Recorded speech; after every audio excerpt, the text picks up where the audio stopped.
Bem-vindo ao Acerto de Contas. 2015 foi um ano de recordes. 2016 inicia-se com perspectivas igualmente positivas para o setor imobiliário em Portugal. Vários estudos revelam que é necessário recuar a 2007 para ter um ano tão bom. São hoje meus convidados para analisar este tema o presidente da Remax, Manuel Alvarez, o administrador da Century 21, Ricardo Sousa, e ainda o diretor-geral da Cushman & Wakefield, Eric Van Loven, e Francisco Quintela, da Quintela e Penalva. A todos, muito obrigado por estarem aqui presentes. Começava por si. Há, de facto, uma boa perspectiva para este ano de 2016, ou perante os recordes alcançados em 2015, agora é expectável que o mercado sereno, tendo em conta as perspectivas de abrandamento da economia mundial? Vivemos, de facto, um bom momento no mercado imobiliário português. Estamos a assistir, sobretudo, uma estabilização do mercado, aquilo que vivemos nos últimos anos.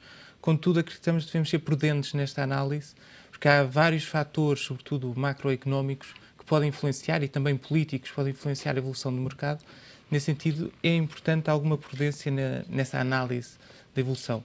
Temos aqui um ponto fundamental que tem a ver com a procura internacional, que continua a ser um motor muito importante do nosso mercado, sobretudo na cidade de Lisboa, mas cada vez mais a estender-se para outras zonas do país, nomeadamente o Porto, o Algarve, que volta a estar bastante ativo, e também, eu diria que aí sim o ponto fundamental para o ano 2016, o crédito à habitação. Portanto, as famílias portuguesas é que são o verdadeiro motor do mercado imobiliário residencial em Portugal, e com a abertura do crédito à habitação e, sobretudo, dos critérios de concessão de crédito à habitação, mais famílias hoje têm a capacidade de poder entrar no mercado, comprar, vender, e esse será, sem dúvida, determinante para a evolução do mercado este ano.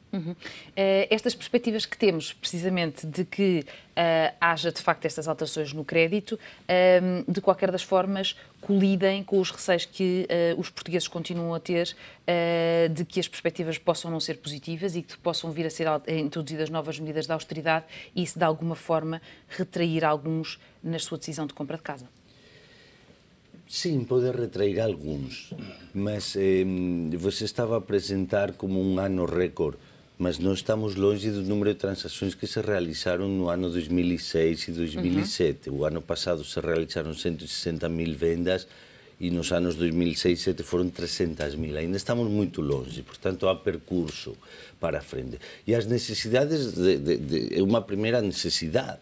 Portanto, as pessoas se têm que mudar de casa, se saem os filhos para a universidade e ficam vários quartos vazios, não vale a pena ficar numa casa grande, há que mudar, etc, etc.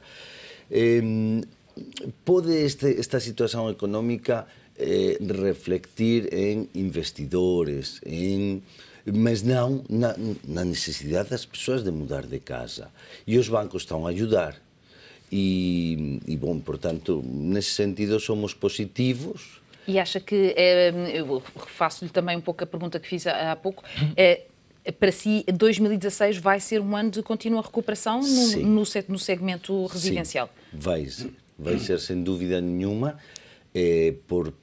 como digo, nós tivemos com muitas restrições de crédito, o arrendamento neste momento está a haver escassez, há muita procura e não há produto e os preços estão a subir e a prestação de um crédito bancário interessa mais que um arrendamento. Acaba por ser mais compensador, sim. Ainda que, eventualmente, neste cenário de taxas de juros negativas, essa circunstância depois possa acabar por, mais tarde, se pagar mais caro.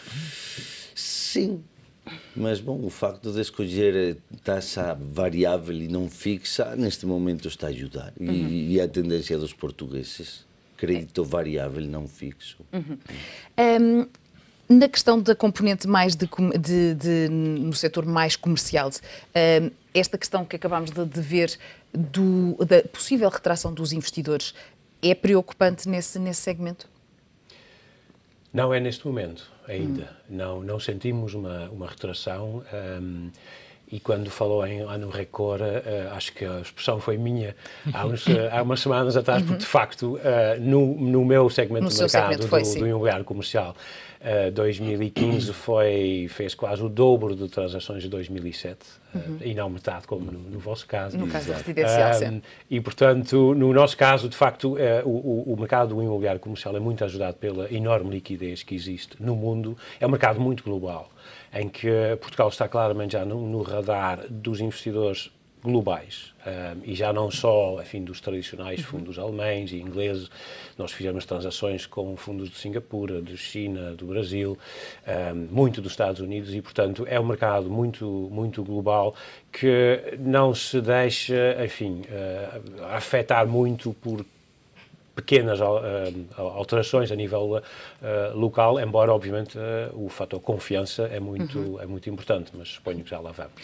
Mas perguntava-lhe ainda, essa maior atratividade que Portugal está a ter neste momento decorre também de alguma saturação de algumas das principais capitais europeias, por exemplo?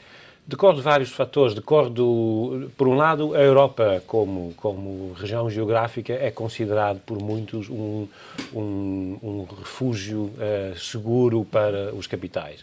A rentabilidade pode eventualmente ser um pouco menor, mas é mais seguro do que outras geografias.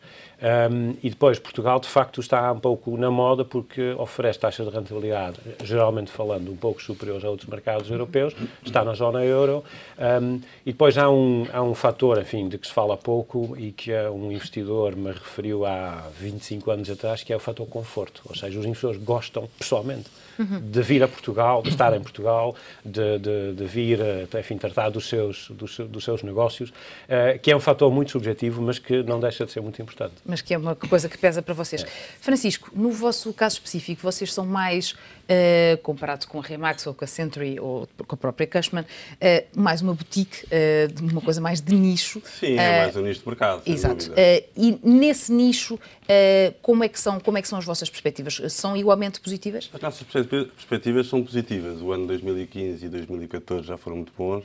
As perspectivas de 2016 são boas, com duas condicionantes que eu acho que são importantes que haja no mercado, que é segurança política, que temos alguma instabilidade política que eu acho que se pode verificar uma retração do mercado e do investimento em Portugal, e uma segurança fiscal, essencialmente. E a segurança fiscal, no nosso caso específico, temos alguns investidores que já se começaram a retrair porque veem pouca maturidade no governo de hoje em dia e com pouca segurança nas políticas fiscais que estão a aplicar.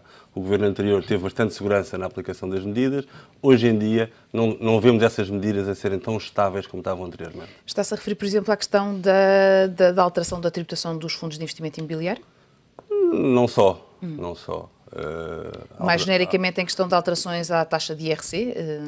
Não só também. Eu acho que genericamente a política fiscal em si, não só especificando caso a caso, está instável. Ou seja, não há uma segurança credível. Sim, a falta de previsibilidade. Exatamente. É algo que é apontado há uma falta de previsibilidade por parte de quem faz um investimento a longo prazo no mercado português, sem dúvida nenhuma. E os próprios portugueses denotam essa instabilidade. Isso pode-nos trazer já para um dos pontos que também queríamos analisar aqui no programa de hoje, que é precisamente as alterações que foram introduzidas no Orçamento do Estado em termos de tributação do património e que afetam, no caso das pessoas, eu diria que positivamente, porque a reintrodução da cláusula travão no IMI incentiva a que as pessoas voltem a comprar casa. Sem dúvida, mas há aqui uma questão de base, que é uma questão cultural. Não é? Nós, em Portugal, as famílias portuguesas, temos por cultura comprar. É algo que este sentimento de propriedade está muito enraizado em todos os portugueses e nós vimos, mesmo durante os períodos de crise, a opção de compra era sempre a primeira opção dos portugueses. Mesmo em mercados no segmento mais médio-baixo, a opção foi sempre comprar. Efetivamente, quando era tentado o crédito à habitação e esse não era concedido, vinha o arrendamento, seguramente vamos também falar do arrendamento, mas o sentimento de compra, é verdade que estes incentivos são positivos, mas não tem sido uma condicionante na evolução do mercado de compra e venda, porque o que está por trás é essa primeira necessidade, que já falámos, de ter a nossa casa. E tendo por trás esta cultura de proprietário, estes pequenos ajustes ou alterações a nível do orçamento não têm um impacto no dia-a-dia dos portugueses e na tomada de decisão de compra e de venda. Acha que deveria ter havido outras alterações em sede do Orçamento do Estado que pudessem incentivar ou ser mais benéficas para o setor imobiliário? Não me atrevo a dizer. Não, mas nós somos a Remax e eu particularmente dos que acreditamos que o mercado se faz com o mercado, não se faz com as leis. Sempre e quando as leis, claro, sejam normais, mas como é o caso em Portugal. Portanto, houve leis de arrendamento, houve leis para a reabilitação, mas nada conseguiu a dinamização do mercado que conseguiram as low cost e o turismo em Lisboa e Porto. Ou seja, leis que faziam um pouquinho, mas foi o turismo que fez reabilitar Lisboa. Foi estes prémios que ganhou Portugal e Lisboa, a ser conhecido, e montes de turistas que fizeram que os investidores começaram a reabilitar prédios, cada vez estão mais bonitas as cidades. E não foram as leis, ok? E a nível do que estava a dizer, concordo plenamente com o Ricardo. E depois, a outro ponto, as taxas nos bancos não dão rentabilidade nenhuma por ter o dinheiro. Portanto, as pessoas querem, e depois a insegurança que tem havido com os bancos também, preferem tirar o dinheiro, investir em imobiliário. Isto está a acontecer com muitas famílias. Como, além de mais, é curioso o facto em Portugal o arrendamento é alto em comparação com outros países da Europa. A rentabilidade que obtém o investidor é bastante elevada. Portanto, nós temos, por um lado, que no banco dá um zero pelo dinheiro, que no arrendamento, sim, para investimento são 7%. Okay? Ou, a pergunta que você me fazia antes, comprar, arrendar, é que como o investidor pede 7% para o dinheiro investido em imobiliário, o arrendamento sai muito caro. Está a ver? Portanto, tudo isto pode mais do que uma lei de IMI. Do seu ponto de vista, essa tendência de apostar em investimentos para comprar prédios, por exemplo, para os arrendar depois, vai funcionar como dentro de, não sei qual é o seu prazo expectável, para que de facto depois o mercado de arrendamento se torne de inundado com um maior número de oferta e depois dessa forma conseguir permitir baixar os preços? Sim. Vai acontecer. E qual é que é o seu prazo, a sua expectativa para que isso aconteça? Vai ter, eu acho, 5 anos. Uns 5 anos vai haver no arrendamento, provavelmente, uma descida de preços e muita liquidez do mercado de arrendamento. Durante estes anos, nós vimos o arrendamento a crescer bastante. Nós chegámos a ter momentos onde tivemos 60% do peso das transações da 121 era de arrendamento. Muito por esta opção possível para as famílias. Contudo, o mercado de arrendamento ganha um espaço e hoje nós vimos, sobretudo os jovens, as famílias que não têm bem definido o seu futuro, optarem pelo arrendamento. E é um mercado que necessitamos dele para que funcione corretamente o mercado imobiliário residencial. Aquilo que nós antecipamos é, de facto, a entrada no mercado de operadores de maior dimensão. Porque hoje vivemos num mercado, entre aspas, clandestino, não é? Que eu tenho a minha casa, arrendo, e informal, um mercado informal, e temos que evoluir, e assim eu concordo com os timings do Manuel, para um mercado mais formal, com grandes operadores, com carteiras de imóveis em arrendamento, porque a única forma é, com escala, de conseguirmos ter arrendamentos mais baixos. Se continuarmos no investimento 1 a 1, é muito difícil para o investidor conseguir tirar uma rentabilidade, tendo em conta a situação atual. Para baixarmos os valores das rendas na cidade de Lisboa e em Portugal é necessário escala, ou seja, necessitamos proprietários com mais escala e essa é de facto a tendência que estamos a assistir, é cada vez mais proprietários a construírem carteiras de arrendamento de maior dimensão e esse é o futuro do mercado de arrendamento. Agora, também não acreditamos, pelos nossos indicadores da 121, que esta cultura de proprietário sofre uma alteração significativa na próxima década. Se nós vamos aproximar mais nos valores 70% de proprietários, mas não vai haver uma evolução para mercados como é, por exemplo, o francês, onde eles têm 40% de proprietários. A nossa cultura, acho que essa na próxima década não é expectável que mude. Não é? Para vocês isto também, ou seja, também poderia ser negócio? Ter, de facto, vocês terem investidores que procuram imóveis para depois proceder ao arrendamento? Eu ia intervir exatamente nesse sentido, porque apesar da Cushman & Wakefield não vender habitação, somos cada vez mais procurados por grandes casas de investimento que procuram, de facto, a tal arrendamento ou imóveis para arrendamento à escala, mas à escala estamos a falar de centenas de apartamentos, de milhares de milhões em termos de investimento, e não existe. Isso não existe. existe em Portugal. Em E Portugal tem não escala. é muito líquido ver se e como vai existir. Porque Lisboa em si é uma cidade de escala pequena. Enfim, há alguns projetos maiores, Feira Popular, Campolida, em que eventualmente isso possa vir a verificar-se, mas seria negócio, confesso que não estou a ver que a breve prazo o venha a ser por causa Na escala. da escala. E, Francisco, aqui no vosso caso, há procura de parte de investidores para este, À procura, para este nicho? houve um dinamismo grande no arrendamento, houve uma procura muito grande em épocas de crise, efetivamente, com o não acesso ao crédito bancário. Houve situações até de pessoas que arrendavam as próprias casas para arrendar casas mais baratas. Tivemos muitas situações dessas. Acho que o mercado tem melhorado bastante, ou seja, o arrendamento tem sido... a qualidade do imóvel para arrendar tem melhorado significativamente. Temos tido alguma escala, tem diminuído bastante, ou seja, as compras nos últimos 3 anos têm sido significativas versus arrendamento. Acho que Portugal não tem uma escala, como se calhar estavam a querer comparar a França ou a Inglaterra, porque não temos escala. Lisboa tem uma escala muito pequena e por uma questão de mentalidade do português, acho que vamos ter sempre pequenos proprietários a fazer a gestão desses imóveis. Nunca numa escala ao nível de outras cidades europeias.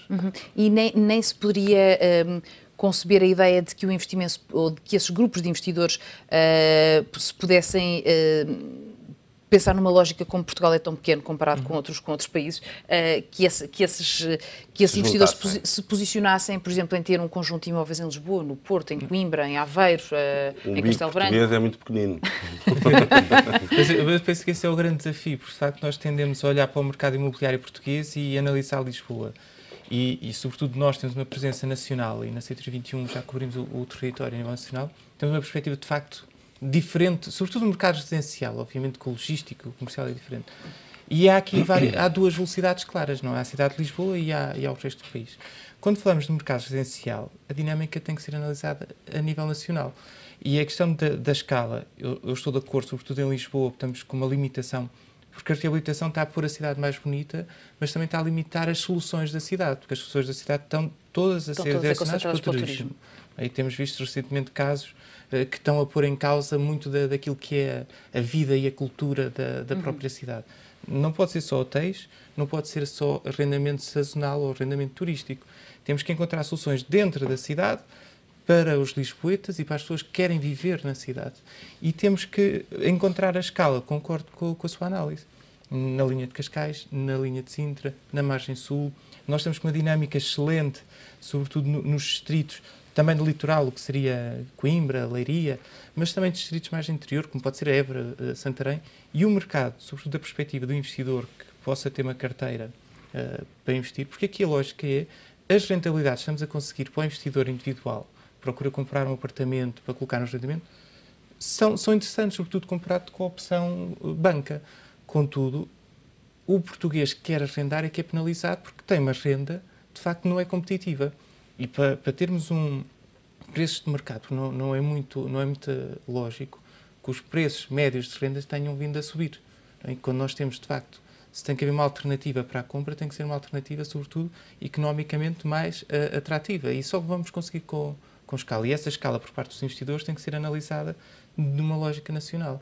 E encontrar essas bolsas, como dizia bem, a nível nacional. Porque, de facto, o investidor procura rentabilidade.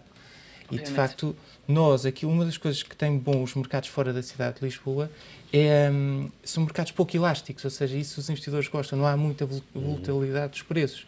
É um mercado onde o sentimento do português e aquilo que é a cultura portuguesa também é muito de honradez. E isso sente-se muito mais fora dos grandes centros do que propriamente do centro. Eu acredito sinceramente que fora da cidade de Lisboa há excelentes soluções de investimento para estes investidores e fundos internacionais que procuram investir em Portugal. Tocou agora num ponto que eu gostaria também de analisar consigo, há algum tipo de consciência da parte da Câmara Municipal de Lisboa deste excesso de turismo que se começa a instalar em algumas zonas nobres da cidade? Não.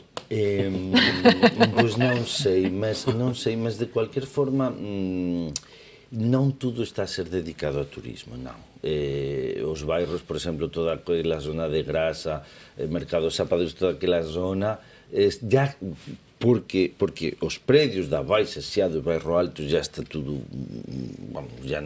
está tudo vendido e tomado, então os investidores estão a ir a outros bairros e já não está a ser para turismo, está a ser para reabilitação ou arrendamento ou venda ao nacional. Portanto, todo este efeito do turismo está a melhorar e beneficiar todos os mercados.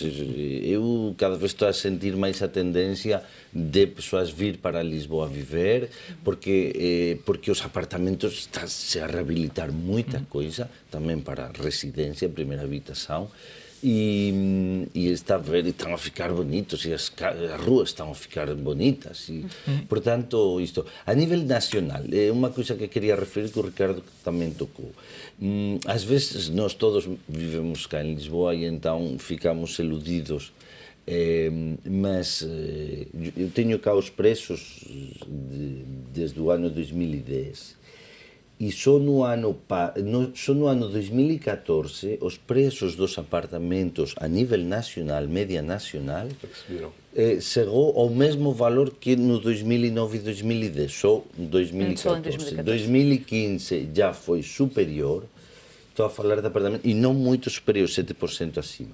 No caso das moradias, estão ainda mais baratas hoje do que estavam no 2009 e 2010, ok? Portanto, às vezes pensamos, isto está a ser uma loucura, os preços estão... Ok, Lisboa, determinados bairros de Lisboa, determinados produtos, segmentos, está realmente a ter muita procura. E como em todas as cidades, eu me lembro em Barcelona estava a 17.000 euros metro quadrado antes da borbulha da bolha imobiliária. E aqui, pois, há prédios a 10.000 euros. São uma exceção um pouco, mas sem dúvida. Bom, mas, como digo, a nível nacional, ainda os preços estão muito aos valores de 2009 e 2010. Com um grande espaço ainda para crescer e para tornar os investimento. E é por isso que os investidores estão a vir, porque eles comparam com outras cidades da Europa e continua a ser muito atrativo. Francisco, queria acrescentar alguma coisa relativamente à questão da sensibilidade da Câmara Municipal de Lisboa para o excesso de turismo? Eu acho que há excesso de turismo, há excesso de câmaras, com toda a certeza. Acho que não temos... O turismo tem crescido imenso, então em 2014 e 2015 teve uma subida substancial de 70%. Para terem uma ideia, que devem tê-la, em Lisboa, em Portugal, entraram 17 milhões e 400 mil turistas, só em 2015, mas muitos deles através de cruzeiros, ou seja, temos ali uma parcela de 3, 4 milhões de turistas que não dormem, que consomem impostos indiretos, mas que não voltam para o barco. Eu penso que há uma oferta enorme, então, a nível de alojamento local, em termos de apartamentos de alojamento local, prédios em alojamento local inteiros, nas zonas históricas, tem havido uma oferta excessiva em parceria com os próprios particulares que já começaram há uns tempos atrás a começar a fazer o short-term rental. Acho que isso vai quebrar um bocadinho, ou seja, quem está a fazer uma aposta grande nesse mercado, acho que vai quebrar daqui a uns tempos, vai estabilizar, porque a oferta de arrendamento que tínhamos anteriormente era muito fraca. A alteração legislativa que houve em 2012 à lei do arrendamento foi significativa para haver um melhoramento, mas houve também um aproveitamento dos proprietários que tiveram as rendas congeladas durante tanto tempo, em que tiveram uma subida substancial, sem dúvida. Érico, no vosso caso, o excesso de turismo é também dos segredos do ano bem-sucedido de 2015? Não tem muita procura para hotéis? Temos alguma procura para hotéis, alguma. Há muitos hotéis a fazerem-se, há dezenas de hotéis em construção na zona histórica de Lisboa, normalmente hotéis relativamente pequenos. Temos bastante procura também a nível de estudos de mercado e de seleção de operadores, portanto há muitas entidades que descobriram o filão da hotelaria, mas que precisam de know-how profissional para depois explorar o hotel. Mas, enfim, na atividade da Customer Bay aquilo não é muito... Não tem um peso muito significativo. Não. Bom, é tempo agora para um curtíssimo intervalo. Fique connosco e voltamos já.